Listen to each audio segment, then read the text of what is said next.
오늘부터 성경 시리즈 3번 정도 이렇게 계획을 하고 있습니다. 첫 번째 시간으로 성경은 하나님의 말씀이라고 하는 제목입니다. 한번 옆에 분들하고 인사하겠습니다. 사랑합니다. 축복합니다. 인사하겠습니다. 사랑합니다. 축복합니다. 예. 또 한 번 더 인사할까요? 성경은 하나님의 말씀입니다. 선포하면서 인사하겠습니다. 성경은 하나님의 말씀입니다. 예. 성경이 하나님의 말씀이라고 하는 것은 삶의 절대적인 권위를 가진다는 것입니다. 성경이 하나님 살아계시고 하나님이 온 우주와 만물의 창조주가 되시고 내 생명의 주인이 되시고 내 생명을 오늘도 하나님이 오라 하시면 나는 하나님 품에 돌아가야 된다는 이 믿음을 가진 분들은 이 세상을 살아가면서 하나님의 말씀을 이 세상의 최고의 권위로 삼고 최종의 권위로 삼고 살아가야 되는, 최고 최종의 권위라고 하는 말은 가정에서 이 사람이 이 말하고 저 사람이 저 말해도 그래도 하나님의 말씀이 우리 가정을 향하여서 이렇게 기록되어졌다 하면 온 가족들이 다 같이 그 말씀을 따라가는 것을 하나님의 말씀의 최종 권위라고 하는 것입니다. 우리 교회에서 이런저런 의견들이 있고 이거 합시다 저거 합시다 그러지만은 하나님의 기록된 말씀이 우리 교회에 딱 이렇게 말씀을 딱 드러내서 보여주실 때에 우리의 모든 말하던 것을 중단하고 하나님의 말씀을 따라가는 그것이 바로 뭐냐 하면 말씀이 최종 권위를 갖는다는 것입니다. 성경 말씀 하나님의 말씀이고 성경 말씀 부지런히 읽고 듣고 또 익혀서 하나님의 말씀이 우리의 삶을 인도하는 최종 최고의 권위가 되기를 축복합니다. 여러분은 하나님의 말씀, 이 성경을 하나님의 말씀으로 다 그렇게 아멘을 하고 받아들이셨는데 그런데 우리처럼 다 생각하지는 않습니다. 기독교 역사를 보면 성경에 대한 생각, 다시 말해서 성경관이 여러 가지로 그렇게 정리될 수 있는데 그중에 첫 번째가 바로 우리가 믿는 대로 성경은 하나님의 말씀이다 합니다. 성경은 하나님의 말씀이다. 두 번째 성경과는 성경은 하나님의 말씀이 아니다. is not. 그러니까 고전이나 좋은 책들 중에 성경이 한 권이다. 이렇게 성경을 보는 그런 견해도 있어 왔습니다. 또 세 번째로는 성경에 하나님의 말씀이 포함되어져 있다. contain. 성경에 하나님의 말씀이 포함되어져 있다. 그러니까 이 성경 속에 하나님 말씀인 것도 있고 하나님 말씀이 아닌 것도 있다. 이렇게 보는 성경관이 있다는 거죠. 또 넷째로 성경은 하나님의 말씀이 되어진다. 이렇게 보는 그런 성경관이 있습니다. 이 성경은 책이지만은 그러나 이 책을 읽거나 들을 때에 그게 나에게 와서 어떤 의미가 될 때에 내 삶에 어떤 변화를 준다든지 이게 내 삶에 어떤 의미가 되어질 때에 그때에 하나님의 말씀이 되어진다. 되어진다. 이렇게 성경을 보는 입장입니다. 자, 우리는 이 중에서 가장 바른 성경관이 뭐냐 할 때에 앞서 말씀드린 대로 성경은 하나님의 말씀이라는 것을 우리가 받아들여야 됩니다. 그게 바른 성경관인 것입니다. 성경이 하나님의 말씀이 아니라고 하면 우리의 신앙이 필요가 없는 거죠. 그죠? 성경이 필요가 없는 것이고 성경 많은 책들 가운데 하나이니까 그러니까 우리가 이렇게 신앙생활할 필요가 없는 거죠. 성경에 하나님의 말씀이 포함되어져 있다 하는 사람들은 왜 그러냐면 성경을 다 이해할 수 없고 다 믿을 수 없기 때문에 인간의 이성으로 나의 이성으로 이해되는 부분만 하나님의 말씀으로 내가 받아들이겠다는 거죠. 또 성경이 하나님 말씀이 되어진다는 입장도 그렇습니다. 성경이 이 말씀이 하나님의 말씀인데 근데 이게 그냥 책으로 여긴 책인데 근데 이게 내게 와서 의미가 될 때에 하나님 말씀이 되어진다 이렇게 하면 그거는 나의 경험을 성경보다도 앞세우는 결과인 것입니다. 그래서 우리는 성경이 오직 하나님의 말씀이다. 이렇게 우리는 틀림없이 우리는 성경에 대한 바른 관점을 가지고 있어야 되는 것입니다. 그것을 어떻게 아느냐? 성경이 하나님의 말씀이라는 것을 우리가 어떻게 받아들일 수 있냐? 성경 자체, 이 성경 말씀 자체가 자정한다는 거죠. 이 성경을 읽어보면 이 속에 성경이 하나님 말씀이라고 하는 그 문구들이 수도 없이 많이 나옵니다. 오늘 읽은 말씀도 모든 성경은 뭘로 되어 있다고요? 하나님의 감동으로 되어 있다 했지 않아요? 하나님의 감동, 하나님의 마음이라는 거죠. 하나님이 감동하셔서 그렇게 기록되어진 이게 바로 성경이라고 하는 것입니다. 오늘 추석 연휴에 주님 앞에 연휴 다 끝나지 않았는데 또 예배드리러 나오신 분들, 또 온라인으로 지방에 가셔서 예배드리시는 성도님들, 오늘 드리는 최고의 추석 선물 뭐냐? 분명한 성경관, 이것을 추석 선물로 받아서 돌아갈 수 있기를 바랍니다. 예, 감사합니다. 자, 성경은 하나님의 감동으로 기록되어졌다. 오늘 본문 말씀하고 있죠. 이걸 뭐라고 하냐면 성경이 영감으로, 하나님의 영감으로 기록되어졌다. 그 말입니다. 그래서 성경은 영감되어진 하나님의 말씀이다. 영감이라고 하니까 영감, 이런 영감이 아니라 영감, 아시겠죠? inspiration, 영감이라고 하네요. 하나님의 영감되어진 말씀이다. 근데 어떻게 하나님의 말씀이 되었느냐? 기록되어서. 그러니까 하나님의 뜻은 뭐냐면 기억이 아니라 기록되어져서 그 말씀이 모든 세대의 모든 사람들에게 읽혀지고 들려지기를 원하셨습니다. 하나님이 사도들 성경을 기록하실 당시에 그 사람들에게 하나님이 주신 말씀, 그 말씀이 기억으로서 구전되어진다면, 이 사람 입에서 저 사람 입으로 구전되어진다면, 그러면 그게 몇 달이 걸쳐가면 성경 말씀의 내용이, 하나님의 말씀의 내용이 이게 자꾸 변하겠죠, 그죠?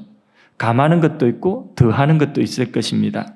그러면 안 되잖아요. 그래서 성경을 하나님께서는 기록하게 하셔서, 그래서 변함이 없이 1000년 전이나 3000년 전이나 또 앞으로 1000년 후나 지금이나 변함이 없이 그렇게 하나님의 말씀을 우리에게 분명한 하나님의 뜻을 그렇게 계시해 주기를 원하셨습니다.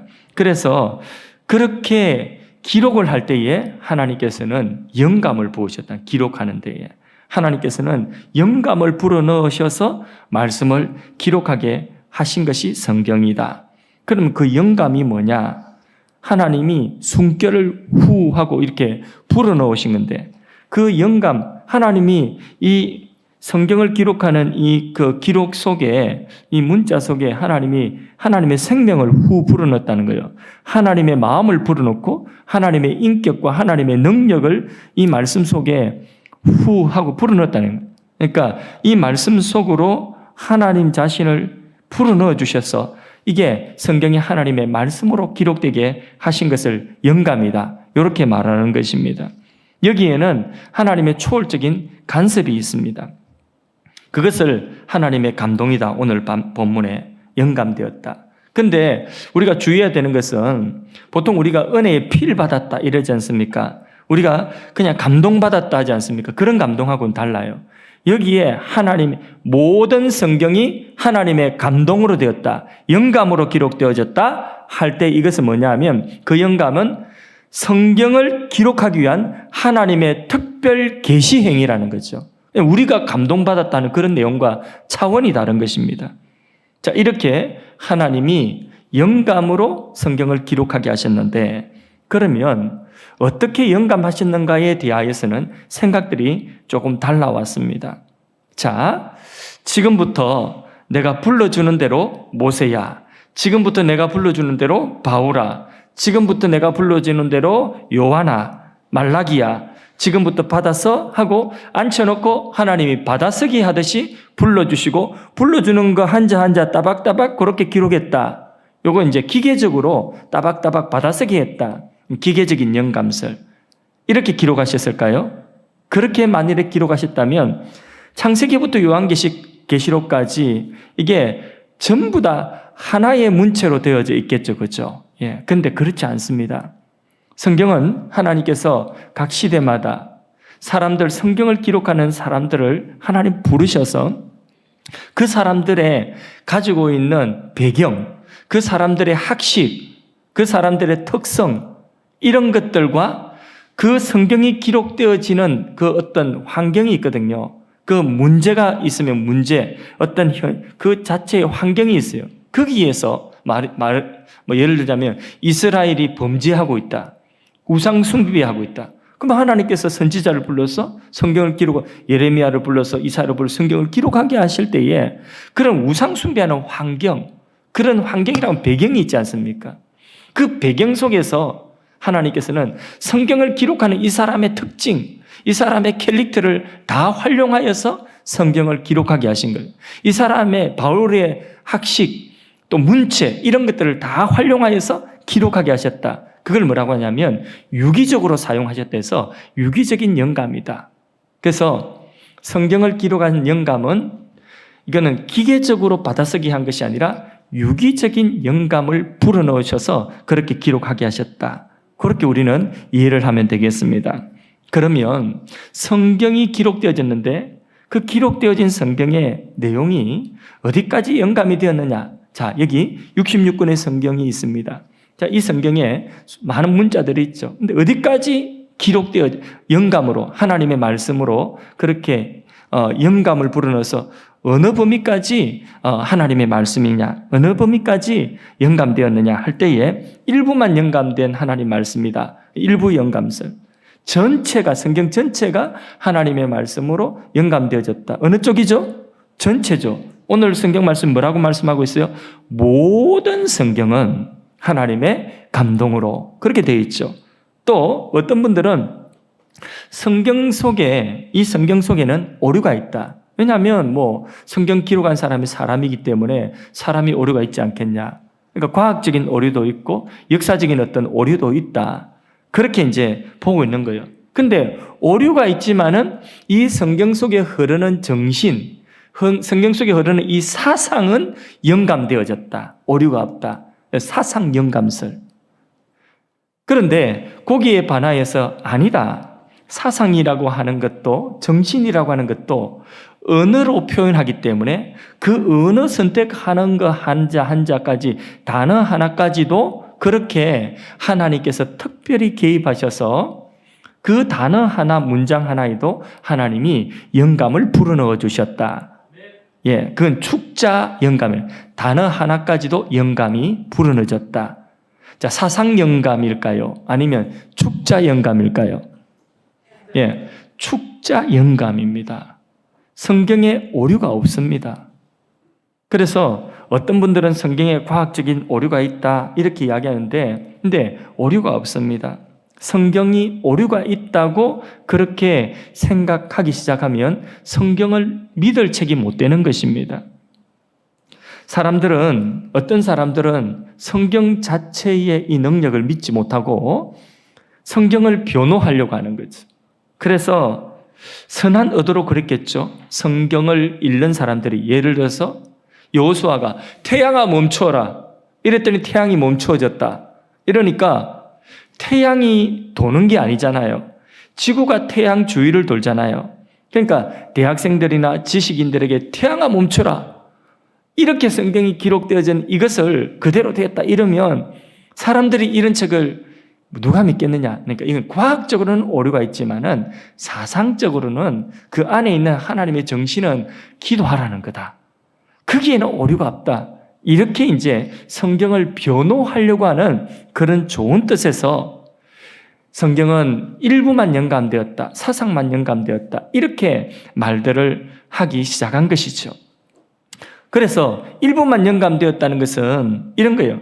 성경의 여러 부분들 가운데서 하나님이 가라사대, 또 예수님이 말씀하여 가라사대, 이렇게 하나님이 직접 말씀하신 성경의 빨간 글자로 기록되어진 이런 부분들은 하나님의 말씀이고, 또 성경에 또 욥의 친구의 말도 있지 않습니까? 욥의 친구의 말이 다 그 이치에 합당한 말은 또 아니죠, 그죠? 욥을 향하여 한 말이 잘못된 부분이 있잖아요, 그죠? 욥의 말도 있고 마귀가 한 말도 있고. 이러니까 성경에는 이렇게 일부분만 하나님이 직접 하신 말씀만 영감되었다. 이렇게 이제 성경을 변호하려고 하는 것이죠. 그렇게 보면 합리적이죠, 그죠? 또 사상 영감설도 마찬가지입니다. 성경에 사람이 기록했기 때문에 과학책이 아니기 때문에 오류가 과학적인 오류는 있고 역사책이 아니기 때문에 역사적인 오류가 있고 성경 기록한 사람이 뭐 좀 잘못 오해가 착각해가지고 잘못된 것을 기록할 수 있지만 그 속에 흐르는 하나님의 정신은 변함이 없다. 이것도 그럴듯한 이야기입니다. 그런데 그런 모든 주장들이 다 성경의 권위를 떨어뜨리는 것이었습니다. 성경은 전체가 다 영감되었습니다.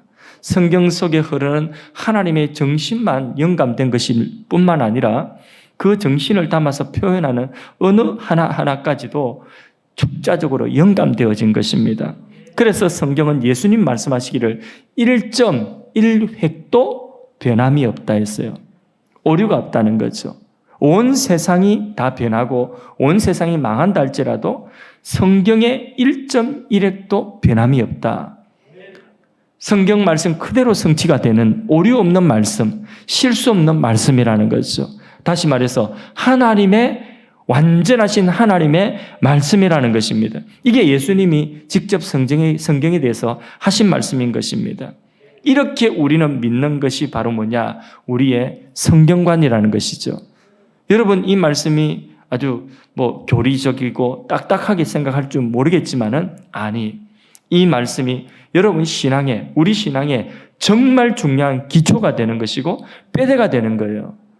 여기에 이 당연한 것 같은 이거 당연한 말씀인데 근데 왜 저렇게 말씀하지 어렵게 아니에요. 이 말씀에서 흔들리기 때문에 이단들이 생기고 이단에 넘어가고 그런 거예요. 하나님의 말씀에 대한 분명한 성경관을 우리가 가지는 데서 우리의 신앙이 건강하게 출발할 수 있고 건강하게 자라가고 건강하게 열매 맺을 수가 있는 것입니다. 자, 큰 두 번째로 성경은 하나님의 말씀이기 때문에 틀림이 있어요? 없어요? 없어. 그렇기 때문에 진리라는 거예요. 성경은 1000년 전이나 지금이나 앞으로 1000년 이후나 성경 말씀은 진리. 이것은 틀림이 없는 말씀이라는 거죠. 그래서 우리의 삶에 있어서 변함이 없는 이 진리의 말씀, 하나님의 말씀, 이 성경을 최종적인 권위로 삼고 살아야 된다는 것입니다.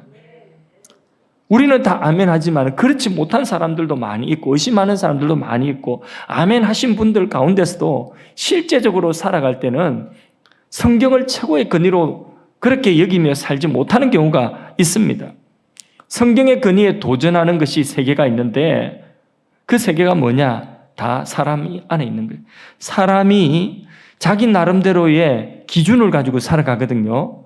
그런데 사람이 가지고 있는 이성, 이 이성이 성경의 권위에 도전하는 것입니다. 또 경험, 자기가 경험한 경험이 성경의 권위에 도전하는 것입니다. 또 하나 있어요. 전통. 전통이라고 하는 것이 성경의 권위에 도전을 하는 거예요. 이 세 가지 도전이 교회사에 있어서 끊임없이 있어 왔어요. 그래서 성경의 권위보다 인간의 이성을 앞세우고 또 경험을 앞세우고 종교 경험 그리고 또 어떤 전통, 교회의 전통을 앞세우면서 성경의 권위보다도 이런 것들이 훨씬 더 앞서가는 그래서 성경의 권위는 그 다음으로 오는 경우들이 많이 있는 거예요. 오늘 우리도 아니라고 생각하겠지만 한번 잘 생각해 보세요. 첫 번째로 이성. 우리 다 이성을 가지고 있죠. 이성 필요해요? 안 필요해요? 필요하죠. 그죠? 예. 이성이 바르게 작동을 해야 돼요. 그런데 이 이성이 오류가 있을까요? 없을까요? 나의 이성에 내가 판단하는 이 판단이 오류가 있을까요? 없을까요? 오류 있죠. 인정해야 돼요. 성경 말씀에 또 보면 나병에 걸린 나아만 장군이 엘리사 선지자에게 나왔어요. 하나님께 나왔던 거죠. 하나님이 엘리사를 통해 말씀 주십니다. 야, 너 겸손하게 가서 요단강에 가서 7번 몸 담그고 몸을 씻으라. 그래야 나으리라 했거든요. 하나님 말씀이죠. 그죠? 그런데 이 말씀을 들은 이 나아만 장군은 막 화가 나는 거예요. 그 반응이 뭐냐? 반응을 한번 보겠습니다. 열왕기하 5장 11절을 한번 봅시다. 그가 보인 태도입니다. 나아만이 노하여 물러가며 이르되 그 다음 뭐라고 나옵니까? 내 생각에는 이게 이성이에요. 자기 이성, 이성의 판단. 내 생각에는 그가 내게로 와서 웃자고 저자고 이런 일들을 자기한테 해줘야지 병이 나을 줄로 생각했는 자기 생각에는 자기가 생각하기에 병나는 방법이 있다는 거죠. 그런데 자기 생각과 다른 요단강에 가서 7번 몸 씻으라는 것입니다. 이게 자기 이성에는 안 맞는 거예요. 자기 판단에는 옳지 않은 거예요. 내 생각에는 이게 아니라는 것입니다. 계속해서 자기 생각, 자기 이성을 고집했으면 병 나았을까요? 아니죠. 못 났죠. 그런데 자기 이성의 판단, 이것을 하나님의 말씀 아래 내려놓는 것입니다. 그러니까 하나님 말씀대로 그는 병에서 해방된 것입니다. 그러니까 이성이라고 하는 것은요, 자기 생각이라고 하는 것은 이거는 그 오류가 있다는 거, 항상 오류가 있다는 것을 알아야 됩니다. 그런데 이 이성을요, 역사에 보면 17세기 계몽주의 운동이 일어났죠. 18세기 합리주의가 온 세상을, 서구 사회를 다 지배하게 되었습니다. 그래서 성경의 권위보다도 인간의 이성을 앞세우기 시작했어요. 이성의 잣대를 가지고 성경을 각색하기 시작한 거죠. 그리고 성경의 이성에 합당하지 않는 것은 잘라내기 시작했습니다. 예컨대 이런 거예요. 오병이의 기적이 성경에 기록되어져 있죠. 이성으로, 인간의 이성으로 이게 가능한 기적입니까? 이게 인간의 이성으로는 물고기 2마리와 보리떡 5개로 어떻게 5,000명 먹이고 12광줄이 남는 이런 일이 물리적으로 이게 가능한 거예요? 과학적으로 가능한 거예요? 인간의 이성으로 이게 가능한 거예요? 가능하지 않는 게 성경에 기록되어져 있다는 거예요. 그럼 어떻게 해야 할 것이냐? 이성으로 그들은 각색하기 시작하는 거죠. 뭐라고 각색하냐? 한 아이가 배가 고픈데, 근데 거기 많은 사람들이 다 배고파 있는데 다 눈치 보고 있는 거예요. 근데 한 아이가 자기 도시락을 끄집어내 가지고, 선생님 이거 배고픈 사람들에게 나눠주세요, 이러고 애가 내놨다는 거죠. 욕심 없이. 그랬더니 어른들이 도시락 가지고 와서 짱 박아 놓고 있던 어른들이 양심에 가착이 돼가지고 도시락을 하나씩 끄집어내기 시작하더라는 거죠. 그래서 그 도시락을 십시일반이라고 나눠 먹고 배부르게 되었다. 그러니까 인간의 이성으로 이해가 돼야 안 돼요. 그런 일들은 있을 수가 있는 거죠, 그죠? 근데 성경이 그렇게 기록하고 있지 않잖아요. 그렇게 인간의 이성으로 성경을 이성에 맞도록 각색하기 시작하는, 그리고는 그것도 안 되는 것은 잘라내는 것입니다. 그것도 안 되는 것은 고대의 신화, 어떤 문서에 있는 신화를 가져와서 그 문서를 편집한 것이라고, 성경에서 편집하고 인용한 것이라고, 그렇게 문서 편집서를 또 이야기하는 것입니다. 이렇게 성경을 이성으로 다 재단을 해버렸어요. 그 결과가 어떻게 됐느냐? 지금 유럽 교회를 보세요. 서구 교회를 보세요. 전부 문 닫고 생명을 잃어버리고 큰 예배당, 박물관이 되어 있지 않습니까? 생명을 다 잃어버렸어요. 성경의 권위를 실추시키는 순간 교회는 망하게 되어 있습니다. 신앙도 망하게 되어 있습니다. 생명을 잃어버리게 되어 있습니다. 이게 인간의 이성의 오류이죠, 이게. 근데 그러면 우리 신앙, 이 성경과 이성은 어떤 관계가 있느냐 할 때에, 자, 여러분, 하나님이 이성을 만드셨죠, 그죠? 우리 사람에게 이성을 주셨어요. 그럼 이 이성을 잘 사용해야 되는 거 맞잖아요, 그죠? 그래서 우리 신앙과 성경은요, 이성을 반대하거나 이성을 무시하지 않습니다. 성경과 이성의 관계를 바로 이해해야 되는 것입니다. 그게 우리 신앙에 굉장히 우리 신앙을 건강하게 하는 것입니다. 자, 여러분, 어떤 사람들이 이렇게 생각하는요. 신앙은 비이성적이다. 어떤 사람은 신앙은 합리적이고 이성적이다. 어떤 사람은 신앙은 이성을 초월한다. 이렇게 이야기하는. 그래서 이성, 비이성, 이성, 초이성, 이렇게 존 노크라고 하는 사람이 이것을 구분했어요. 자, 한번 하나씩 볼까요? 생각해 볼까요? 신앙은 비이성적이다. 정말 그럴까요? 여러분, 어떤 사람들은 이성이 뭐가 필요 있노? 뭘 깊이 생각하노? 그냥 덮어놓고 믿으면 되지. 이게 뭐냐? 무지와 맹신으로 가는 것입니다. 깊이 알면 크게 다쳐. 그러니까 알지 마. 알려고 하지 마. 단순 무식하게 그냥 믿어. 신학교 갈 필요 뭐 있어? 성경만 알면 돼. 이렇게들 이야기를 합니다. 여러분, 그게 기독교 신앙일까요? 덮어놓고 믿는 것이? 아닙니다. 여러분, PD 수첩을 며칠 전에 보니까 뭐 돌나라 무슨 그게 있어요. 그 사람이, 그 교주가 뭐 브라질에 가가지고 공동체 이렇게 농사 짓는 공동체를 만들었는데 거기 문제가 생겼어요. 애가 어린아이 5명 죽었는데 그 뭐 재물 삼았다 그래가지고 거기에 대해서 PD수첩에서 나가서 조사를 해가지고 그렇게 방송을 편집한 것을 제가 잠깐 봤습니다. 그 교주가 옛날에 창기 십자가 교류라고 해서 그 아주 이단 사이비로 그렇게 지목받은 사람이, 그 사람이 한국에서 안 되니까 이제는 그 다른 나라 가가지고 그 짓을 하는데, 거기 보니까 요만한 어린아이 여자아이들이 막 그 교주를 갖다가 신랑님 이렇게 하더라고요. 그게 뭐냐면 그 아이들에게 정규 교육을 받지 못하게 하는 것입니다. 이성을 마비시키는 거예요. 여러분, 모든 이단이 다 그래요. 모든 이단이 자기들 가르치는 교리 그것만 듣도록 해요. 다른 건 듣지도 말고 보지도 말라고 합니다. 그렇게 해서 이성을 마비시키는 거예요. 그 이성을 그 돌나라 집단이라고 하는데 전부 사람 돌대가리 다 만들어요. 이성을 전부 마비를 다 시켜놔버린 거예요. 그러니까 이게 신앙이라 기독교 신앙 이런 것일까요? 맹심, 무지, 이게 기독교 신앙일까요? 그렇지 않습니다. 이런 신앙인이 있다면, 이런 집단이 있다면 이성이 더 필요합니다. 이들에게는 이성이 더 필요한 것입니다. 기독교 신앙은 올바른 이성이 이게 작동이 되어서 성경 말씀을 이성으로 깨닫지 않습니까? 그렇죠? 말씀을 우리가 보고 듣고 깨달아야 되지 않습니까? 그게 뭐가 이성이라고 하는 게 작동되어야 되는. 그래서 신앙에는 반드시 신앙은 비이성이 아니다. 그런데 문제는 뭐냐? 그러면 우리의 신앙 세계는 모두가 다 이해되어져야 되느냐? 그건 아니라는 거죠. 예. 신앙 세계 속에는 이성을 초월하는 영역이 있습니다. 그래서 그걸 초이성이라고 하거든요. 이성을 초월하는 이 부분을 뭐냐면 이것을 성경은 신비라고 해요. 신비. 미스테리온, 신비라고 하는 거거든요. 여러분, 신비는요, 비밀과 좀 다릅니다. 비밀이라고 하는 것은 이런 거예요. 비밀을 가르쳐 주세요. 그러면 비밀을 듣고 나서 하고 다 이해되는 그게 비밀이에요. 그런데 신비, 미스테리오는 그렇지 않습니다. 가르쳐 줬어요. 설명해 줬는데 듣고 나니까 그런 거구나. 그런데 이성으로는 여전히 다 이해가 안 돼요. 예를 들자면 하나님의 존재, 삼위일체, 제가 설명할 수 있어요.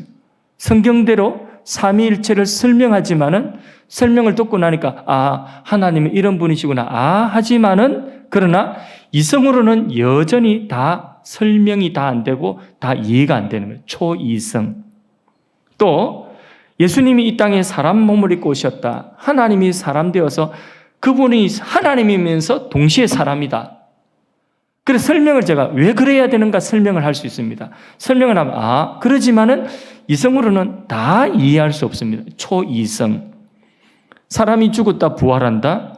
부활한다고 부활을 설명할 수 있지만은 그것도 이성으로 다 이해가 안 됩니다. 초이성. 천국 있다고 하지만은 그러나 성경에 있는 그대로 말씀드릴 뿐이지 천국에 대해서 우리가 가보지 않았기 때문에 우리의 이성으로 천국을 다 알 수 없습니다. 그렇죠? 그런 영역들이 성경에 너무 많다는 거죠. 그 영역이 뭐냐? 초이성의 영역이에요. 그러면 덮어놓고 믿어야 되나? 아니, 그런 경우에 우리의 이성을 초월하는 성경이 초이성을 말씀하고 있는데 하나님이 주신 방법이 있어요. 그 방법이 뭐냐? 선물을 주셨는데 믿음이라고 하는 것을 선물로 주신 것이에요. 그래서 하나님께서는 이 믿음으로 아는 방식을 우리로 하여금 취하게 하신 것입니다. 그래서 어거스틴 같은 분은 이래 말했습니다. 나는 알기 위해서 믿는다. 이 말은 다 모르기 때문에 믿는다는 거예요. 하나님을 내가 다 이해한다면 그분은 하나님이 아니라는 거죠. 내가 다 이해할 수 없기 때문에 나는 믿는다는 것입니다. 여러분, 성경에도 그래요. 성경에도 아브라함에게 하나님께서 네 사랑하는 독자 이삭을 모리아산에 번제로 드리라.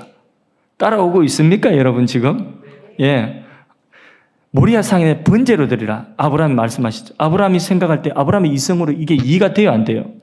아들을 번제 제물로 드리라는데 이런 하나님인가? 도무지 이해가 안 돼요. 그러나 분명히 하나님 말씀이에요.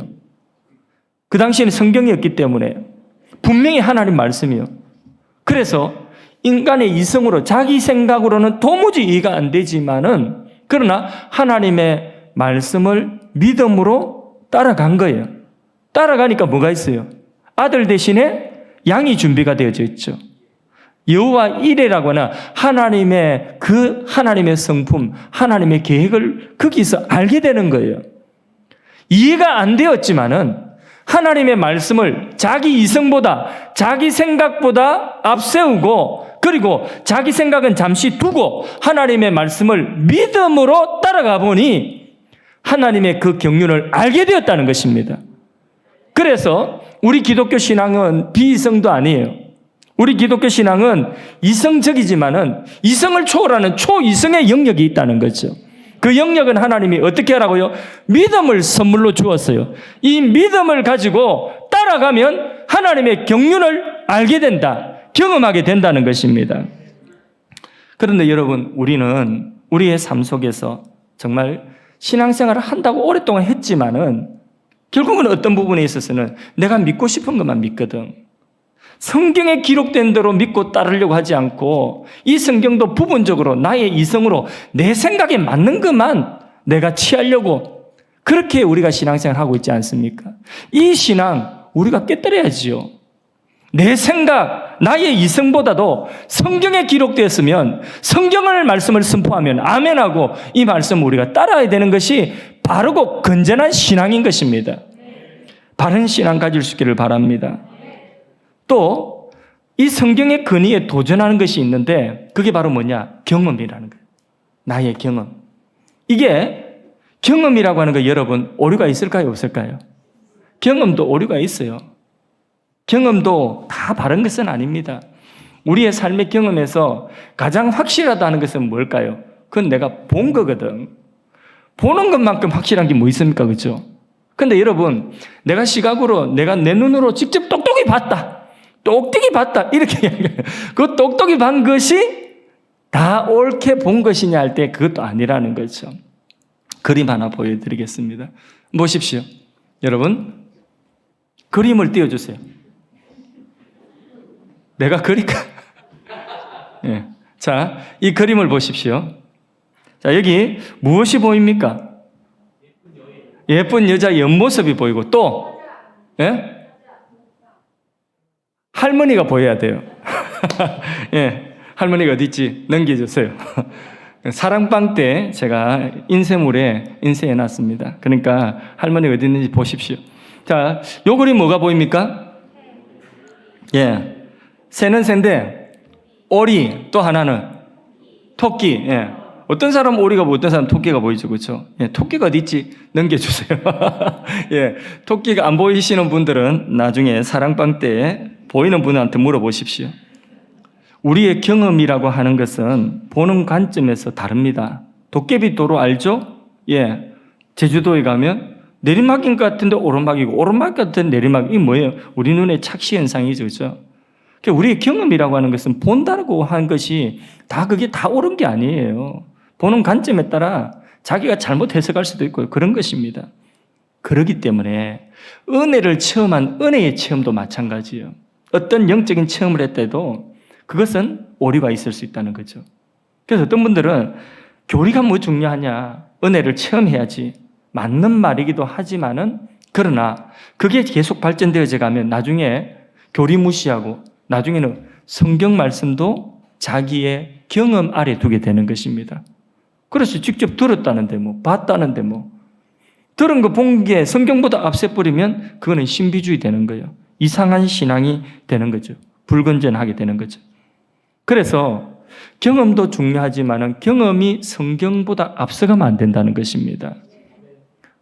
때로는 인간의 그 풍부한 경험이, 영적인 그 풍성한 경험이 사람을 교만하게 해가지고 하나님 뜻을 방해하거나 또 하나님 뜻을 거스를 수가 있는 것입니다. 내가 경험한 이 은혜의 경험은요, 아무리 큰 경험, 기적이라 할지라도 그거는 주관적인 것이에요. 나의 경험이지 일반화시켜서 공식화시켜서 너도 나처럼 이렇게 하면 안 되는, 그러면 상처받는 사람도 생깁니다. 성경에 보면 경험, 기적신앙, 이 기적신앙이 사람을 구원하는 것이 아닙니다. 10명의 문둥병자가 다 같이 예수님께 고침받았지만 구원받은 사람은 그 중에 한 사람이죠. 그죠? 사마리아 사람 한 사람이에요.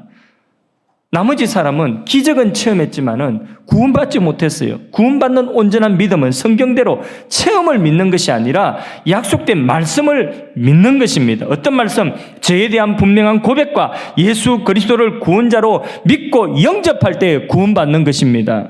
그 성경대로요. 나름대로 초월적인 그런 기적을 경험하고 은혜의 체험을 했다 할지라도 하나님 만났다고 했지만은 그것만으로는 바른 신앙이 될 수가 없어요. 그 경험이 필요하지만은 그 경험은 성경의 검증을 받아야 되는 것입니다. 성경의 지도를 따라가야 되는 것입니다. 그래서 기적은 언제나 있는 것이 아닙니다. 그러나 말씀은 언제나 영원토록 진리거든요. 그래서 성경과 경험과의 관계에 있어서 경험의 장점은 뭐냐? 경험은 우리에게 생생한 거죠. 그러니까 확신을 주는 것 아니겠습니까? 단점은 있어요.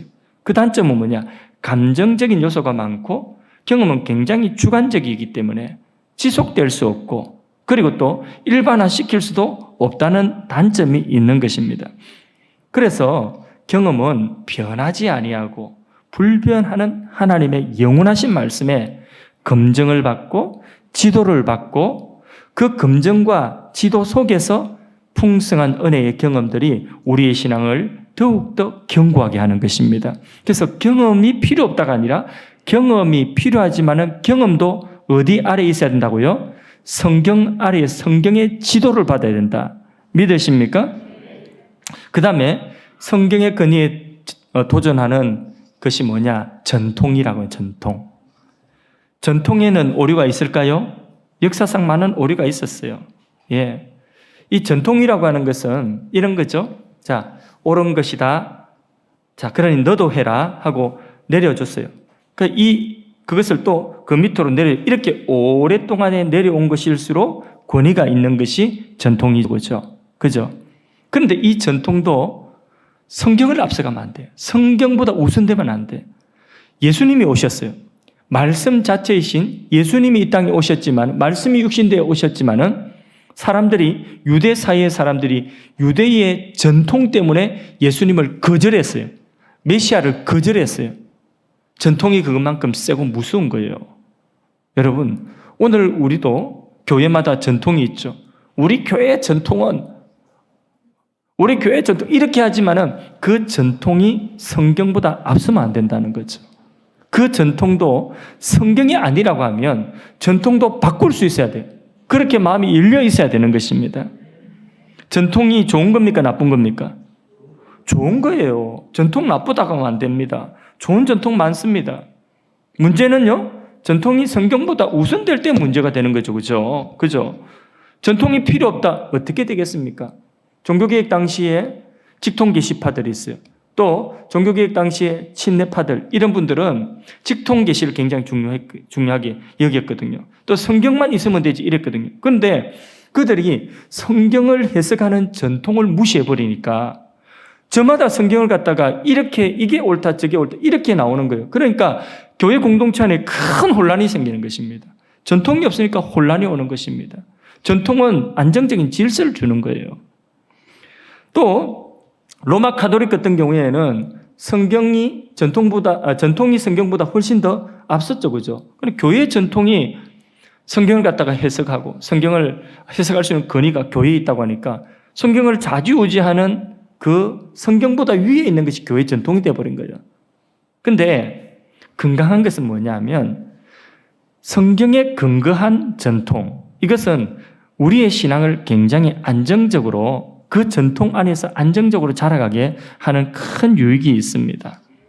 그러나 그런 좋은 전통이라 할지라도 언제든지 우리는 성경을 깊게 연구하고 성경을 그 시대에 맞게 분명하게 더 깊게 연구하여서, 그래서 우리가 가지고 오던 그 전통 가운데서 어떤 부분이 성경에 이것은 옳지 않다, 그렇게 성경에 분명한 근거가 있을 때는 전통이라도 개혁할 수 있어야 되는 것입니다. 그걸 내려놓을 수 있어야 되는 거죠. 성경보다 앞세워지는 것은 없다, 이렇게 우리가 확신을 해야 되는 것입니다. 그런데 여러분, 이게 당연한 이야기인 것 같지만은 지금 잘못된 신앙을 가진 대부분의 사람들이 이 당연한 것을 기초로 가지고 있지 않았기 때문에 지금 문제가 생기는 거예요. 말씀을 맺습니다. 성경은 하나님의 영감된 말씀입니다. 그래서 인간의 이성도, 내가 경험한 경험도, 그리고 또 전통도 성경보다 앞설 수 없다. 성경보다 우선해서는 안 된다는 것입니다. 그런 모든 것들은 다 성경의 검증을 받고 성경의 지도를 받아야 된다는 것입니다. 맞습니까? 예. 우리가 주위에 있는, 우리 주위에 이단에 빠진 분들, 신비주의자들, 은사주의자들, 율법주의자들, 생명 없는 교회 들어가면 막 어떤 교회는 답답하니 전통만 남아가지고 막 정말 너무 답답해. 피아노도 여기서 여기로 옮기는 거 절대로 안 돼. 카페트 색깔 바꾸는 거 어떻게 보혈 색깔인 빨간 거 말고 다른 색깔로 카페트를 바꾼다냐. 절대로 안 돼. 이런 교회들이 있어요. 생명력을 다 잃어버린 종교인들만 똘똘 뭉쳐있는 그런 교회들도 주위에 있을 수 있습니다. 자유주의자들, 무교회주의자들, 엉뚱한 주장을 하는 사람들, 그 뿌리를 보면 다 어디 있느냐? 뿌리는 하나예요.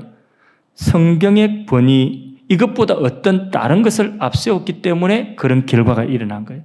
그 열매는 결국은 뿌리가 뭐냐? 성경에 이 성경 말씀이 하나님의 말씀, 오늘 제가 드린 이 말씀의 내용을 그걸 갖다가 너무 당연한 건데 너무 이것은 상식인데 이 상식조차 안 돼 있기 때문에 이렇게 엇나가게 되는 것입니다.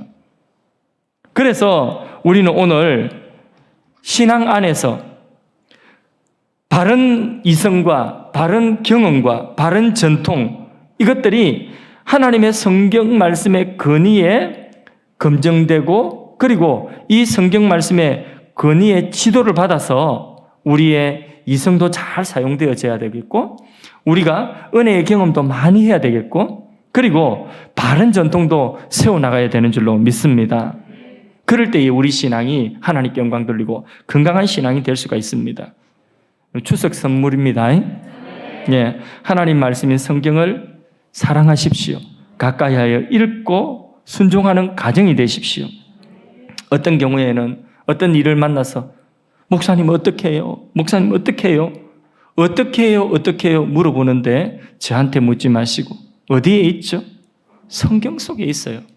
그래서 성경이 최종의 근이요.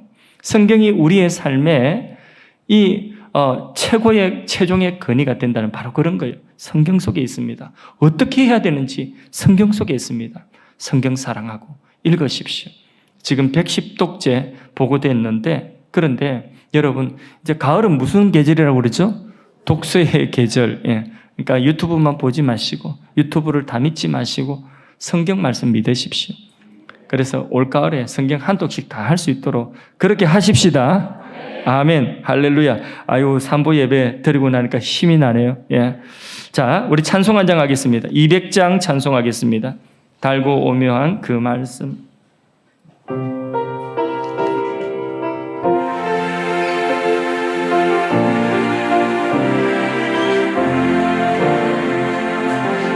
달고 묘한 그 말씀, 생명의 말씀은 귀한 그 말씀 진실로 생명의 말씀이 나의 길과 믿음 밝히 보여주니 아름답고 귀한 말씀 생명샘이로다.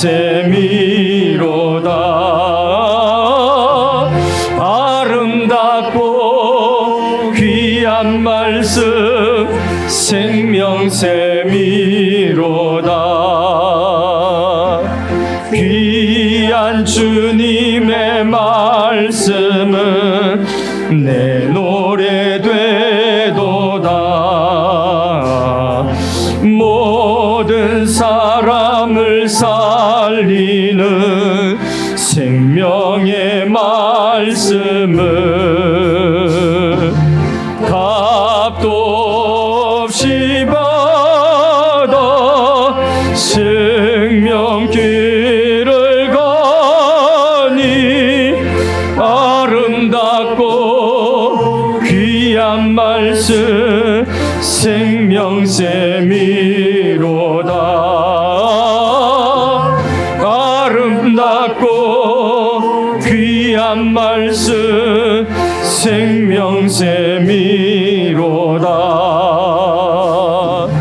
널리 울리어 퍼지는 생명의 말씀을 마음의 용서와 평안을 골고루 주나니 다만 예수 말씀 듣고 복을 받네 아름답고 귀한 말씀 생명샘이로다 아름답고 귀한 말씀 생명샘이로다.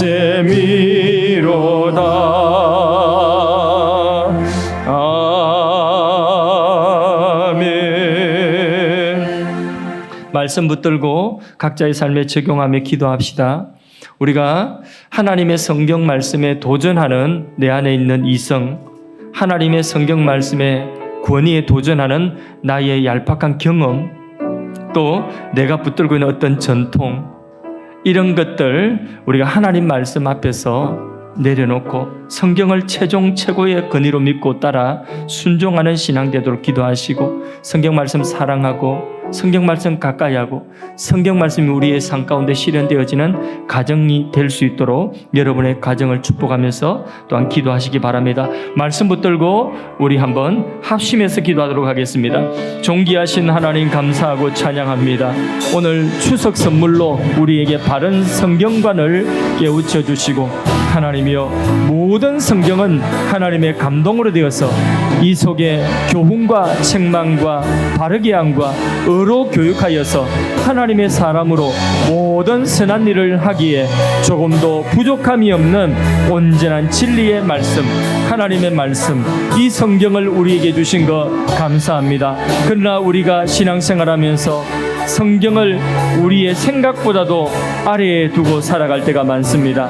성경을 부분적으로 나의 생각에 맞는 부분만 내가 받아들이고 순종하려고 하는 이런 어리석은 우리의 모습, 교만한 모습을 회개합니다.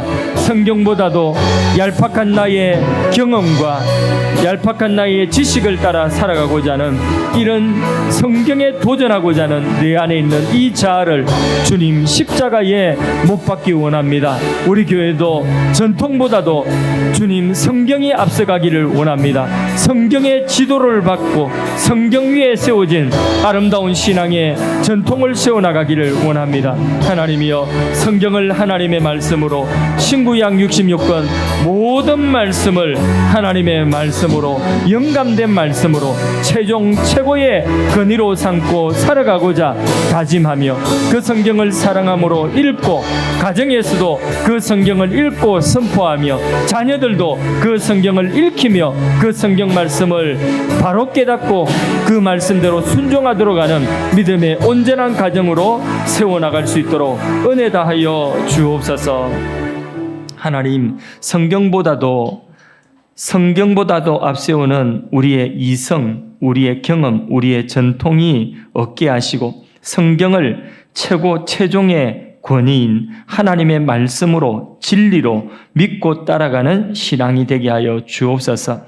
우리의 이성이 성경의 진리를 더욱 깨달아 알고 순종하는 도구가 되게 하시고, 그럴 때에 더 풍성한 은혜의 경험들이 있게 하시고, 하나님의 말씀에 근거한 좋은 신앙의 전통들을 가정에서, 교회에서 세워나갈 수 있도록 은혜 다하여 주옵소서. 민족 고유의 명절에 우리 더욱 사랑하게 하시고 형제 우애하게 하시며 하나님 잘 섬기는 믿음의 가정과 가문을 이루게 하여 주옵소서. 혹시라도 믿지 않은 가족들과 조상 제사와 우상과 관련되어 상한 마음이 있으면 이 시간 위로하여 주시고 허물과 죄를 주의 피로 씻어서 사하여 주시옵소서. 믿지 않은 가족들을 구원하여 주시옵소서. 원수마귀 대적하여 승리하는 가정들이 되게 하여 주옵소서. 주님, 이 땅을 치유하시고 이 나라에 하나님 긍휼과 은혜를 베풀어 주시고 민족의 복음화를 이룰 수 있도록 주여 이 땅의 교회들을 붙들고 사용하여 주옵소서. 우리 교회도 예배와 은혜와 사역들이 회복되게 하시고 성령의 불길이 타오르게 하시고 지역에 찾으시는 영혼들을 다 찾는 교회가 되게 하시고 부르신 영혼들을 제자 삼고 제자 되게 하는 영적 재생산이 일어나게 하여 주시옵소서. 마지막 시대에 주님이 남겨두신 지상 명령을 따라서 세계를 복음화하며 다음 세대를 복음하는 사명을 온전히 감당하는 교회가 되게 하여 주옵소서. 이 일을 위하여서 오늘도 세계 선교 현장에 나가 있는 협력하는 선교사님들의 가정들을 축복하여 주옵소서. 명절 연휴를 만나서 외롭지 않도록 하여 주시고 저들에게 필요한 위로와 은혜들을 공급하여 주셔서 지치지 아니하고 선교 현장에서 주님 사명 감당할 수 있는 가정들이 될 수 있도록 축복하여 주옵소서. 오늘도 베푸신 은혜 감사하며 예물 구별하여 드립니다. 몸으로 재능으로 아름다운 헌신 주님 앞에 올려드리오니 하나님 연락하시고 손길마다 하나님께서 은혜와 축복을 내려 주옵소서. 하나님 저들의 섬김의 손길을 통하여 교회는 더욱 건강하게 세워지게 하시고 풍성한 구원의 열매가 맺혀지게 하여 주옵소서. 주님 이 예배 중에 몸과 마음의 병든 자들을 치유하여 주시옵소서. 이 시간 아픈 부분에 손을 얹고 기도 받으시기 바랍니다. 예수 그리스도의 이름으로 명하노니 암은 사라지고 불치병은 사라지고 난치병도 고침받고 뇌경색 치매가 치유될지어다. 고혈압, 당뇨, 목, 어깨, 허리, 무릎, 관절의 통증은 사라질지어다. 예수 이름으로 심장과 신장과 소화기관, 배설기관의 장기들을 치유하여 주시고 비염을 치유하시고 피부병을 치유하시고 두통, 불면증, 우울증, 정서불안증, 악한 영을 물리쳐 주시옵소서. 악한 영아 물러갈지어다.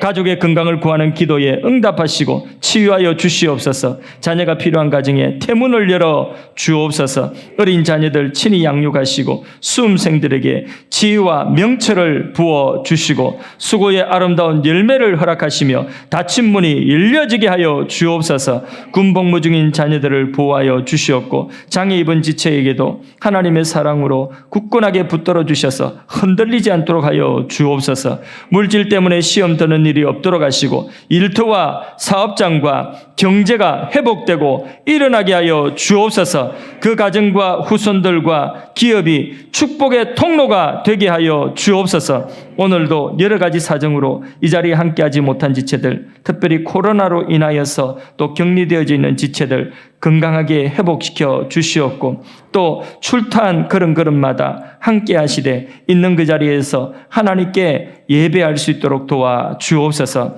지금은 우리 주 예수 그리스도의 은혜와 하나님 아버지의 사랑과 보혜사 성령님의 감화감동 충만하신 은혜가 오늘 성경을 하나님의 말씀으로 최종 최고의 근위로 삼고 따라가기로 작정하는 사랑하는 주의 백성들의 머리 위에 가정 위에 손으로 하는 일들 위에 지금부터 영원토록 함께 계실지어다. 아멘.